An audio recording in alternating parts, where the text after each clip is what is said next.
स्वागत है दोस्तों आप सभी का संकल्प के YouTube चैनल एडू संकल्प पे। मैं कुणाल बंसल एक बार फिर हाजिर हूं आपके सामने एक नई वीडियो के साथ। दोस्तों आज हम शुरू करने जा रहे हैं मिक्सचर एंड एलिगेशन टॉपिक, जो कि बहुत ही इंपॉर्टेंट टॉपिक बनता है हमारे सिलेबस के अंदर। रेशियो एंड प्रोपोर्शन जो हमने यूनिट शुरू किया उसका ये एक पार्ट बनता है दोस्तों, बट इसकी जो इम्प्लीमेंटेशन देखने को मिलती है वो कई चैप्टर्स में हमें देखने को मिलती है। मिक्सचर एंड एलिगेशन से हम परसेंटेज के related question, profit and loss, average के related question, time speed distance, simple interest, compound interest के क्वेश्चन, इन सभी चैप्टर्स के क्वेश्चन को हम मिक्सचर एंड एलिगेशन के साथ कैलकुलेट कर सकते हैं। तो बहुत ही इंपॉर्टेंट चैप्टर बनता है, क्योंकि ये जो है वो क्वेश्चंस की लेंथ को बहुत छोटा कर देता है कैलकुलेशन वाइज। तो इसको सीखना बहुत जरूरी है। तो हम डिटेल में इसके बारे में डिस्कस करेंगे। 3 वीडियोस में इसकी बनाऊंगा डिफरेंट टाइप्स के अकॉर्डिंग। तो ठीक है जी, आज हमारी टाइप 1 होगी जो हम स्टार्ट करेंगे। तो आज शुरू करते हैं दोस्तों lecture type 1 mixture and allegation. ठीक है जी। अब सबसे पहले मिक्सचर एंड एलिगेशन की अगर हम बात करें, एलिगेशन का मेन काम क्या है दोस्तों, एलिगेशन हम क्यों यूज करते हैं? ठीक है जी, एलिगेशन का मेन काम है to find the ratio, to find the ratio. ठीक है जी, ये हमेशा हमें रेशो फाइंड आउट करके देगा, रेशो कैलकुलेट करके देगा। किस चीज की रेशो कैलकुलेट करके देगा दोस्तों? मिक्सचर।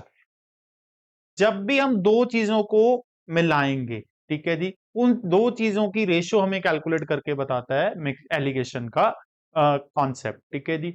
अब मान लीजिए आपके पास मिक्सचर है, दो चीजें आप मिक्स कर रहे हो, आपके पास मिल्क और वाटर है, आप उन दोनों चीजों को मिक्स कर रहे हो, तो वो दोनों चीजें किस रेशो में मिक्स की जाएंगी वो हमें एलिगेशन के थ्रू पता चल सकता है। ठीक है जी।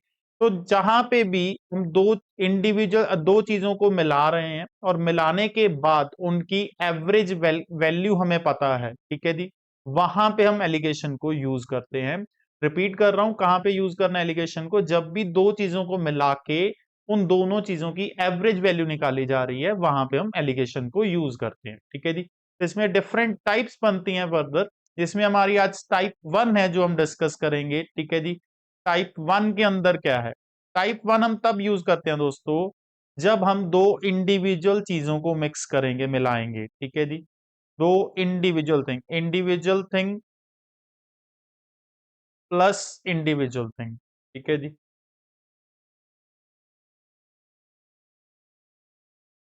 जब भी दो इंडिविजुअल थिंग्स को मिलाया जाएगा तो हम टाइप 1 एलिगेशन यूज करते हैं। ठीक है जी, एक एग्जांपल के साथ समझते हैं इस चीज को। मान लीजिए आपके पास दो वैरायटीज हैं राइस की। ठीक है जी। एक वैरायटी है, पहली वैरायटी, जिसकी कॉस्ट 10 रुपए है, और जो दूसरी वैरायटी है उसकी कॉस्ट मान लीजिए 6 रुपए। ठीक है जी, आपने दो वैरायटीज को मिक्स करना है। पहली वैरायटी की कॉस्ट 10 रुपए है, दूसरी वैरायटी की कॉस्ट 6 रुपए।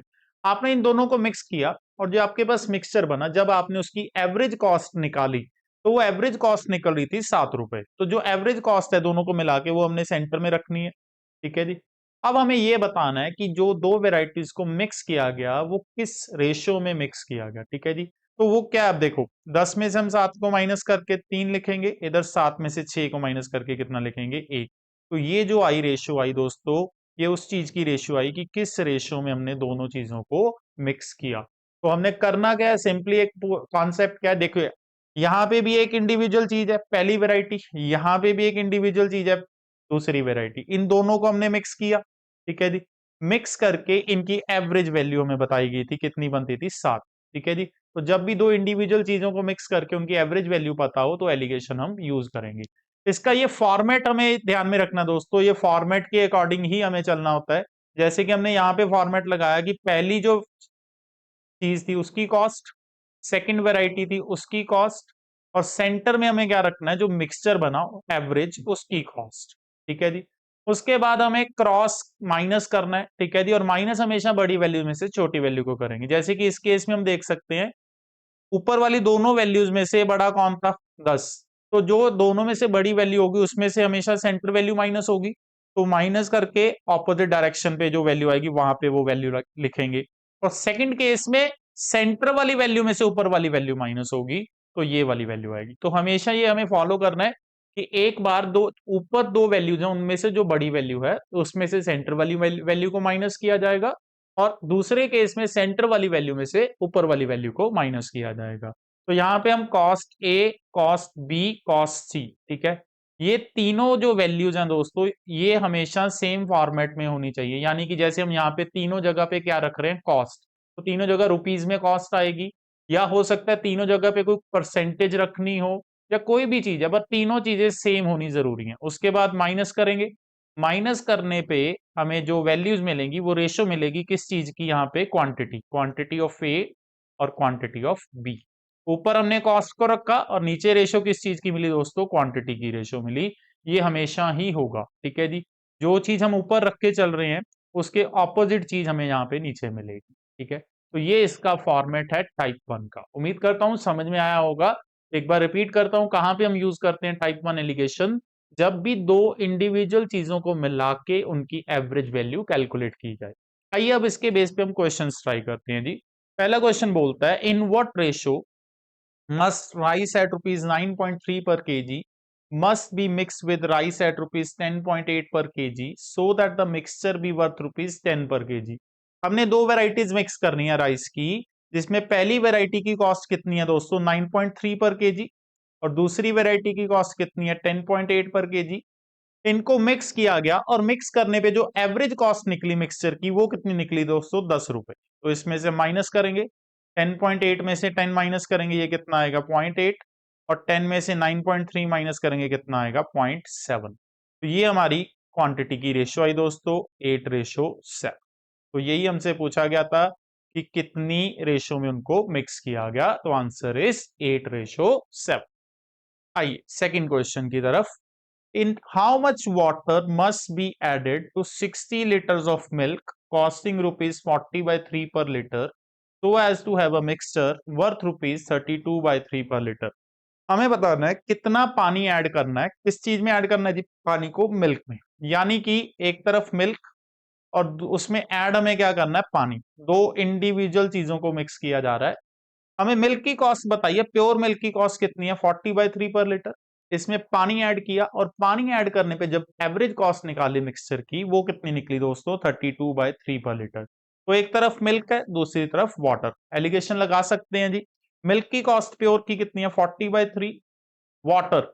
अब एक चीज हमें याद रखनी है कि जब भी हम पानी मिक्स करते हैं किसी में तो उसकी कॉस्ट हमेशा जीरो होती है। तो पानी की कॉस्ट कितनी लेके चलेंगे, जीरो।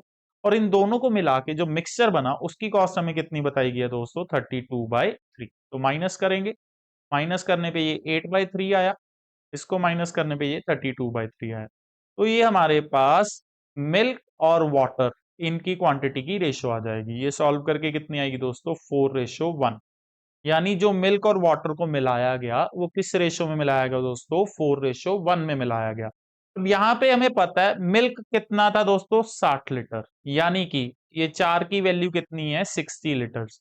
और हमें पता क्या करना था, पानी, यानी इसकी वैल्यू मिसिंग है, ये कितना हो जाएगा 15 लीटर।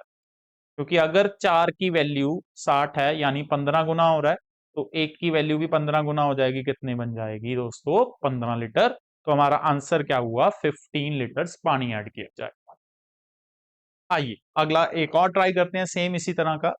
प्योर मिल्क जिसकी कॉस्ट कितनी है दोस्तों 3.6 पर लीटर।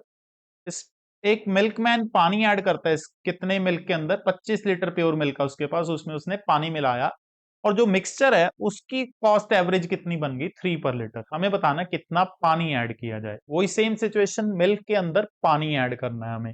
तो एक तरफ मिल्क की कॉस्ट कितनी है दोस्तों 3.6, दूसरी तरफ पानी की कॉस्ट, पानी की कॉस्ट हमने पता क्या मानना है जी हमेशा जीरो। और इन दोनों को मिला के जो मिक्सचर बना उसकी कॉस्ट कितनी है 3। तो माइनस करेंगे जी 0.6, इधर से माइनस करेंगे 3, तो रेशियो आ जाएगी 30:6। डेसिमल हटा दिया जी मैंने, डेसिमल हटा के रेशियो 30:6 और 5:1। यानी मिल्क और वाटर को किस रेशियो में मिक्स किया गया दोस्तों 5:1। अब हमें पता है मिल्क कितना है 25 लीटर, यानी इस 5 की वैल्यू दोस्तों कितनी बनती है 25 लीटर। तो 5 को 25 कैसे बनेगा जी, 5 से मल्टीप्लाई, तो पानी की वैल्यू 1 की वैल्यू कितनी हो जाएगी, ये भी 5 से मल्टीप्लाई हो जाएगा, कितना बन जाएगा 5 लीटर। तो ये हमारा आंसर हो जाएगा, कितना पानी ऐड करेंगे हम 5 लीटर पानी ऐड करेंगे। आइए अगला ट्राई करते हैं। How many KGs of wheat costing rupees 8 पर KG must be mixed with 36 kg of rice costing rupees 5.4 per kg so that 20% gain may be obtained by selling the mixture worth rupees 7.2 per kg। ठीक है जी। अब हमने देखो mix क्या किया, wheat में rice को मिक्स किया, यानी एक तरफ हमारे लिए व्हीट है दोस्तों, दूसरी तरफ राइस है, तो दो बिल्कुल इंडिविजुअल चीजों को मिक्स कर रहे हैं। ठीक है, इन दोनों को मिक्स करके एक मिक्सचर बना दिया, और जो मिक्सचर बनाया वो हमने 20% प्रॉफिट पे सेल किया एट रुपीज 7.2 पर केजी। यहां पे हमें सेलिंग प्राइस पता है। अब देखो, व्हीट की कॉस्ट पता है 8 रुपए, राइस की भी कॉस्ट पता है, पर जो मिक्सचर है उसका हमें क्या पता है जी, सेलिंग प्राइस। पर एलिगेशन के रूल के मुताबिक ये तीनों चीजें सिमिलर होनी चाहिए, तो सबसे पहले हम एसपी से सीपी कैलकुलेट करेंगे। ये हमने प्रॉफिट एंड लॉस चैप्टर में डिस्कस किया था, SP is equal to CP into multiplying factor. तो जो भी बच्चा प्रॉफिट एंड लॉस के बारे में जानना चाहता है, कॉन्सेप्ट समझना चाहता है, तो वो हमारी प्रॉफिट एंड लॉस वाली वीडियोस को देख सकता है जी। ठीक है, अब हमें एसपी पता है कितनी है 7.2, सीपी मिसिंग है। कितना प्रॉफिट कमाया दोस्तों, 20%, तो यानी 20% प्रॉफिट का मल्टीप्लाइंग फैक्टर होगा 120 बटा 100। तो यहां से सीपी हम कैलकुलेट कर देंगे, सीपी आ जाएगी मिक्सचर की 7.2 इंटू 100/120, यानी कि 6 रुपए।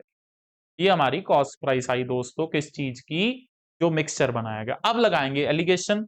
एक तरफ व्हीट की कॉस्ट कितनी है 8 रुपए, दूसरी तरफ राइस की कॉस्ट कितनी है 5.4, और सेंटर में जो मिक्सचर बना उसकी कॉस्ट विच इज 6। तो माइनस करेंगे, माइनस करके ये 2 आ गया, ये कितना आ गया माइनस करके 0.6। तो यहां से रेशो बनेगी 6:20, यानी कि 3:10। ये हमारे पास व्हीट और राइस की रेशो आ गई दोस्तों क्वांटिटी की। अब इसमें से राइस की क्वांटिटी हमें पता है कितनी है दोस्तों, 36 किलो। व्हीट की मिसिंग है, जो तो 10 की वैल्यू में बताया गया कितनी है 3.6, हमें 3 की वैल्यू कैलकुलेट करनी। ठीक है जी। और 10 को 3.6 बनाने के लिए क्या करना है, 36 बनाने के लिए 3.6 से मल्टीप्लाई करना पड़ेगा। तो 3 को भी 3.6 से मल्टीप्लाई कर देंगे तो कितना हो जाएगा 10.8 केजी। तो कितनी व्हीट मिक्स की जाएगी दोस्तों, 10.8 केजी व्हीट मिक्स की जाएगी उसके अंदर। आइए अगला क्वेश्चन। एक शॉपकीपर के पास टोटल 80 केजी व्हीट है, जिसमें से वो कुछ हिस्सा 20% प्रॉफिट पे बेचता है और कुछ हिस्सा 40% प्रॉफिट पे बेचता है। ओवरऑल उस बंदे ने कितना प्रॉफिट कमाया, 28% प्रॉफिट कमाया। तो हमें बताना कितनी क्वांटिटी उसने 40% प्रॉफिट पे बेची। सिचुएशन ये है कि दुकानदार के पास दो कस्टमर्स आए, एक कस्टमर को उसने कुछ क्वांटिटी बेची, उससे सिर्फ 20% मुनाफा कमाया। तो दूसरा कस्टमर आया, बची हुई क्वांटिटी उसने दूसरे कस्टमर को बेच दी, पर उससे उसने 40% मुनाफा कमाया। जब उसने हिसाब किया तो एवरेज जो निकलती थी वो कितनी निकलती थी, 28% प्रॉफिट। यानी पहले कस्टमर का प्रॉफिट, दूसरे कस्टमर का प्रॉफिट, इन दोनों को मिला के उनकी एवरेज हमें बताई गई है। तो दो इंडिविजुअल प्रॉफिट्स को मिला के उनकी एवरेज निकाल रहा है। तो क्या लगाएंगे यहां पे हम, एलिगेशन। तो करेंगे क्या, पहले कस्टमर से कितना प्रॉफिट कमाया जी उसने 20%, दूसरे कस्टमर से उसने कितना प्रॉफिट कमाया जी 40%, जो एवरेज है दोनों को मिला के वो कितनी है 28%। तो 40 में से 28 गए 12, 28 में से 20 गए 8। ठीक है जी, तो रेशियो कितनी आ गई 3:2। तो ये क्वांटिटी की रेशियो आई कि पहले कस्टमर को कितनी क्वांटिटी बेची गई, दूसरे कस्टमर को कितनी क्वांटिटी बेची।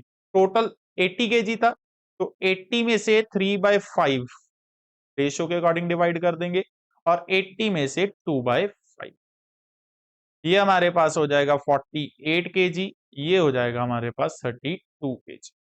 अब पूछा क्या दोस्तों उसने, 40% प्रॉफिट वाली यानी सेकंड क्वांटिटी पूछी है, तो हमारा आंसर क्या हो जाएगा 32 केजी। जी, तो बहुत सिंपल है, बहुत आसान बना दिया इसने हमारे क्वेश्चन को, कि हमने प्रॉफिट परसेंटेज पे ही एलिगेशन लगा दिया। आइए और क्वेश्चन ट्राई करते हैं इसी के साथ का।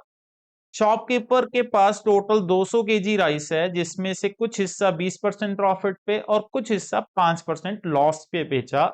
ओवरऑल जो एवरेज है वो कितना प्रॉफिट कमाया उसने 10%। तो हमें बताना कितने परसेंट क्वांटिटी 5% लॉस पे। सेम सिचुएशन, दो कस्टमर्स, पहले को प्रॉफिट दूसरे से लॉस, एवरेज 10% प्रॉफिट। तो पहले कस्टमर से प्रॉफिट कमाया कितना 20%, दूसरे कस्टमर पे लॉस हुआ 5। अब लॉस है इसलिए यहां पे हम नेगेटिव वैल्यू लेंगे, क्योंकि अगर पॉजिटिव रखेंगे तो वो प्रॉफिट हो जाएगा। एवरेज जो है वो 10% का उसको प्रॉफिट है। ठीक है जी, तो माइनस करेंगे, 20 में से 10 गए 10, 10 माइनस माइनस प्लस हो जाएगा जी, तो ये कितना बन जाएगा 15।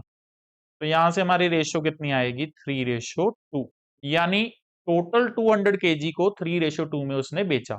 तो यहाँ इसकी क्वांटिटी कितनी बन गई 200 इंटू 3/5, और इसकी क्वांटिटी कितनी बन गई 200 इंटू 2/5, यानी ये हो गया हमारे पास 120 kg, ये हो गया हमारे पास 80 kg। ये 80 kg, ये 120 kg। अब पूछा कौन सा दोस्तों उसने क्वेश्चन के अंदर, क्वांटिटी सोल्ड एट 5% लॉस, मतलब ये वाली क्वांटिटी। तो ये कितनी बन रही है हमारे पास 80 kg। तो आंसर इज 80 kg। आइए, एक और तरीका है दोस्तों इसको क्वेश्चन को एलिगेशन लगाने का। जो हमने परसेंटेज उठाई प्रॉफिट और लॉस की, इसको आप ऐसे भी देख सकते हैं कि जो चीज 20% प्रॉफिट पे बेच रहा है, यानी वो कितने परसेंट वैल्यू पे बेच रहा है 120% वैल्यू पे। ठीक है जी। जो चीज 5% लॉस पे बेच रहा है, यानी वो कितनी वैल्यू पे बेच रहा है 95% वैल्यू पे बेच रहा है। और ओवरऑल उसने 10% प्रॉफिट कमाया, यानी कितनी वैल्यू पे बेचा 110% पे। तो इसके अकॉर्डिंग भी हम एलिगेशन लगा सकते हैं जी। सेम रेशियो बनेगी 3:2। तो जो भी मेथड आपको कंफर्टेबल लगे आप उस तरीके से एलिगेशन यूज कर सकते हैं। आइए नेक्स्ट क्वेश्चन देखते हैं। एक बंदे ने दो कंप्यूटर्स खरीदे, टोटल कितने में 80,000 में। पहला कंप्यूटर उसने 10% लॉस पे बेचा, और दूसरा कंप्यूटर 30% प्रॉफिट पे बेचा। ओवरऑल उसको प्रॉफिट हो गया 4,000 का। तो हमें दूसरे कंप्यूटर की कॉस्ट प्राइस बतानी है, यानी पहले कंप्यूटर का प्रॉफिट या लॉस, दूसरे कंप्यूटर का, और ओवरऑल सेम सिचुएशन है। बट एक पंगा है कि ये जो ओवरऑल प्रॉफिट है ये रुपीज की फॉर्म में है, और जो इंडिविजुअली है वो परसेंटेज की फॉर्म में है। तो हमें पहले तो परसेंटेज में ओवरऑल प्रॉफिट कैलकुलेट करना पड़ेगा। तो ओवरऑल प्रॉफिट की हम परसेंटेज कैलकुलेट करते हैं जी। ओवरऑल उसको कितना प्रॉफिट हुआ 4,000, ये भी हमने प्रॉफिट एंड लॉस चैप्टर में पढ़ा है जी। अपॉन टोटल सीपी कितनी है जी 80,000 इंटू 100। तो ओवरऑल दोनों कंप्यूटर्स पे मिला के उसको कितना प्रॉफिट हुआ दोस्तों 5%। अब इसके अकॉर्डिंग एलिगेशन, पहले पे 10% का लॉस तो -10, दूसरे पे 30% का प्रॉफिट तो 30%, ओवरऑल 5% का प्रॉफिट तो सेंटर में 5। तो 30 में से 5 गए हमारे 25, और 5 माइनस माइनस प्लस हो जाएगा, ये कितना हो जाएगा 15। तो ये हमारे पास 5 के टेबल पे कैंसिल किया तो कितनी रेशियो आ गई दोस्तों 5:3। यानी जो दोनों कंप्यूटर्स थे उनकी जो कॉस्ट प्राइस है वो किस रेशियो में होगी दोस्तों 5:3 में होगी। और टोटल सीपी हमें पता है 80,000, तो 80,000 को 5:3 में डिवाइड करेंगे, यानी ये हो जाएगा 50,000, और ये हो जाएगा 30,000। तो दोनों हमें पता चल गए। सेकंड कंप्यूटर उसने पूछा था, तो आंसर क्या आ जाएगा दोस्तों हमारा 30,000। आइए अगला क्वेश्चन देखते हैं। एक सीमेंट प्लांट है जिसके अंदर टोटल 600 इंप्लॉय काम करता है, जिसमें ऑफिसर्स हैं या वर्कर्स हैं। एवरेज मंथली सैलरी एक एम्प्लॉय की कितनी है दोस्तों 3,000 रुपए, और एवरेज सैलरी एक ऑफिसर की कितनी है 8,000, और एवरेज सैलरी एक वर्कर की कितनी है 2,000। हमें बताना है कितने ऑफिसर कितने वर्कर। अब ये एवरेज चैप्टर का क्वेश्चन बनता है दोस्तों, वेटेड एवरेज का। बट इसमें भी हम एलिगेशन को यूज करके क्वेश्चन को बहुत आसान करेंगे। अब हम देख सकते हैं कि जो टोटल एम्प्लॉयज हैं, टोटल एम्प्लॉयज के अंदर दो तरह के पर्सन है। कौन कौन है जी टोटल एम्प्लॉयज के अंदर, या ऑफिसर है या वर्कर, दो तरह के ग्रुप्स हैं। इनकी एवरेज सैलरी पता है अलग से, इनकी एवरेज सैलरी पता है अलग से, और इन दोनों की कंबाइन करके जो एम्प्लॉय है उसकी एवरेज सैलरी पता है। यानी कि दो इंडिविजुअल चीजें हैं, एक ऑफिसर एक वर्कर, उनकी एवरेज को मिला के हमें कंबाइंड एवरेज भी बताई गई है। तो यहां पे हम एलिगेशन यूज करेंगे सैलरी के अकॉर्डिंग। ठीक है, तो एक तरफ ऑफिसर, ऑफिसर की एवरेज सैलरी कितनी बताई गई हमें 8,000। दूसरी तरफ वर्कर, वर्कर की एवरेज सैलरी हमें कितनी बताई गई है 2,000। और इन दोनों को मिला के जो ओवरऑल एवरेज है एम्प्लॉय, वो कितनी बताई गई है हमें 3,000। ठीक है जी, तो इसको माइनस करेंगे, ये आ जाएगा 5,000, और ये आ जाएगा 1,000। तो ये ऑफिसर और वर्कर, ये ऑफिसर और वर्कर की हमें रेशो मिली दोस्तों, यहां से 1:5। टोटल कितना बनता है 600। 600 को 600 में से ऑफिसर और वर्कर की रेशो कितनी है 1:5, यानी कि 100 ऑफिसर काम कर रहा है दोस्तों, 600 को डिवाइड किया, और 500 वर्कर काम कर रहा है। तो यही हमें पूछा गया था कितने ऑफिसर काम कर रहे हैं और कितने वर्कर काम कर रहे हैं। आइए अगला क्वेश्चन देखते हैं। दो क्लासेस को जोड़ के एक बड़ी क्लास बनाएगी। पहली क्लास के अंदर 40 स्टूडेंट पढ़ रहे हैं दोस्तों, और उनके एवरेज मार्क्स कितने हैं? 20। तो दूसरी क्लास के अंदर 60 स्टूडेंट पढ़ते हैं और उनके एवरेज मार्क्स कितने हैं? 30। ठीक है जी। हमें बताना है कंबाइंड क्लास के एवरेज मार्क्स कितने हैं।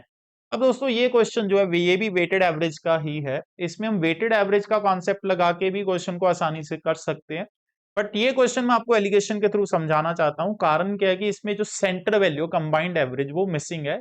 तो अगर सेंट्रल वैल्यू मिसिंग हो जाए तो उसको कैसे सॉल्व किया जाता है वो हम सीखेंगे। ठीक है। अब हमारे पास दो क्लासेस है, मान लीजिए section A and section B है। ठीक है, इन दोनों को कंबाइन करना है।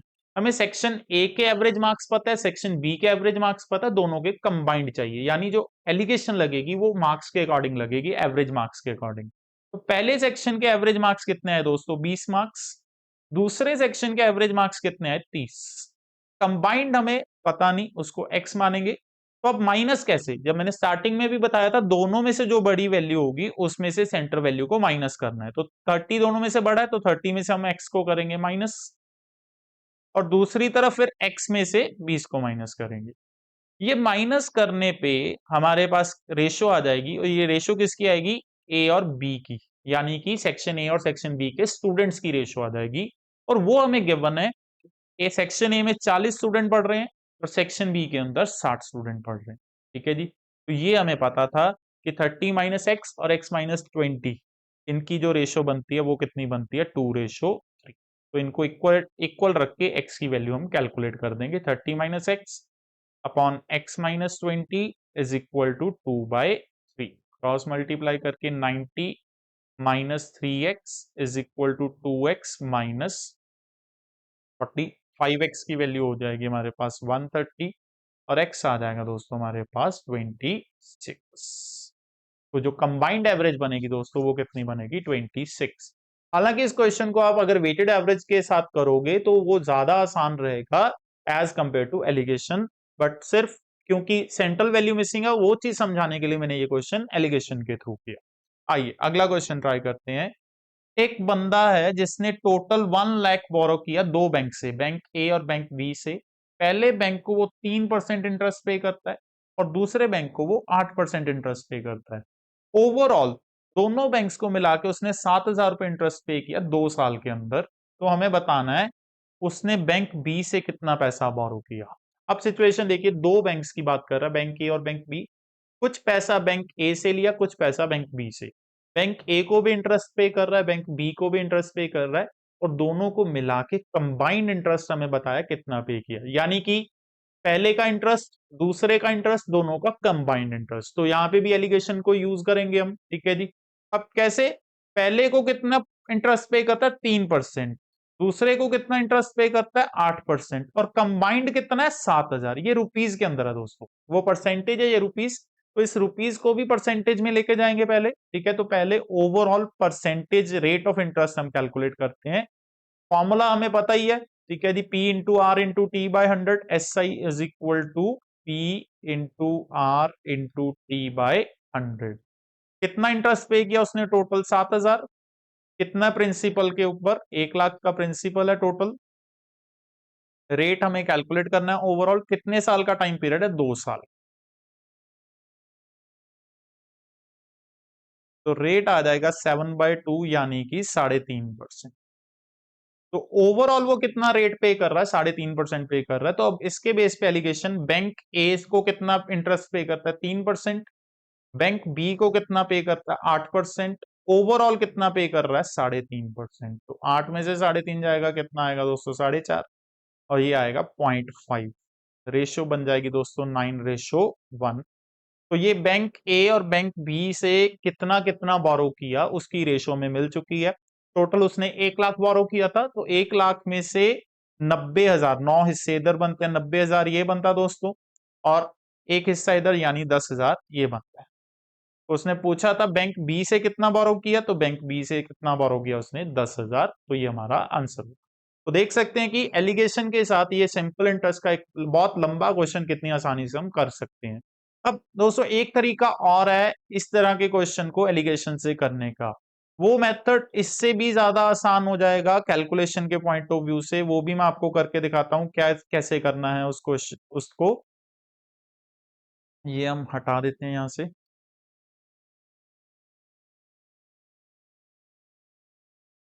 अब पिछले जो हमने किया उसमें हमने पहले रेट निकाला। एक तरीका ये है दोस्तों कैलकुलेशन को आसान बनाने का, कि हम मान के चलते कि अगर वो सारा पैसा बैंक ए से उधार ले लेता, सारा का सारा पैसा यानी 1 लाख, तो उसको 3% इंटरेस्ट पे करना पड़ता हर साल।